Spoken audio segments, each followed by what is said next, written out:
What's up, everyone? Welcome to the Power Play with CJ Prospect Profiles. Today we're focusing on Mason Geertsen of the Vancouver Giants and a 2013 draft-eligible defenseman. Big kid at 6'3" and 210 pounds. Ideal size for a defenseman. And he plays, big. He plays physical. Plays on the edge. Great defensive defenseman. Really not the highest scoring guy. Started his major junior career with the Edmonton Oil Kings, who obviously won the Western Hockey League last year and went to the Memorial Cup, and had 3 assists in 34 games with the Oil Kings last year and 74 penalty minutes and a +5. This year played 15 games with the Oil Kings, had 4 assists in those 15 games, 32 PIMs was -2, and then got moved for Dave Musial, Edmonton Oilers first-round pick. They got to play in the town that drafted him.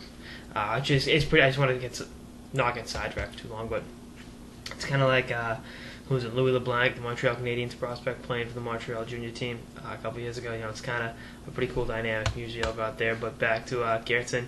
Then with Vancouver, really went from one extreme to the other. I mean, Edmonton's been one of the best Western Hockey League teams the last couple of years, and then he gets shipped to Vancouver, who hasn't been. They were a bottom feeding team this year. Jackson Huick's another one that's projected to go in the same ballpark, 2nd, 3rd, 4th round. I'd say with Geertsen, probably 3rd or 4th round is probably where he's going to end up going.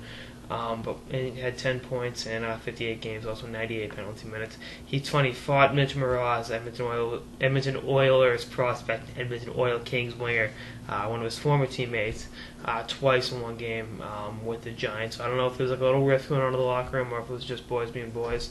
But that's just something to keep a note on. I mean, could something have been going on? I don't think so. I mean, maybe, but to be honest with you, Musial's a hell of a player. The Oil Kings were loading up for a stretch run, and go back to them. They ultimately fell short of going to the Memorial Cup, but that's what they're going for, and getting a guy like Musial definitely helps out with that. But Geertsen reminds me a little bit of Adam McQuaid, and you might say, well, that's not that great. I think you look at what Adam McQuaid does with the Boston Bruins. He provides physicality and tenacity on the back end. That's what you're going to get from him. I think that's probably what he's going to end up being if he makes a show, and that's not a bad thing. I mean, not everyone's going to be a superstar.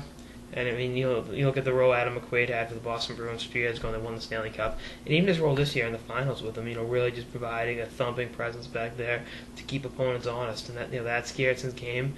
And I don't think any major offensive upside is going to come, but you know what? You got to prevent goals. You got to keep your opponents honest, and I think he's going to excel in those facets and be a mainstay on some team's blue line. I think he's worth taking in the 4th or 5th round because, like I said, you need guys to protect your stars.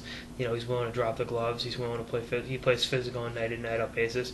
You don't have to worry about his effort, and I think personally, it'd be a coach's dream. I love these. If I'm a coach, I love the guys that are going to go out there and give you everything they have physically and be willing to drop the gloves. Probably do a little better job picking his spots, but that'll come with the time. Kid just turned 18 about a month and a half ago, or 2 months ago. So he'll mature. Anyway, that's on this episode of the Power Play with CJ Prospect Profiles on Mason Geertsen of the Vancouver Giants. Stay tuned for episodes throughout the season and beyond. Later, guys.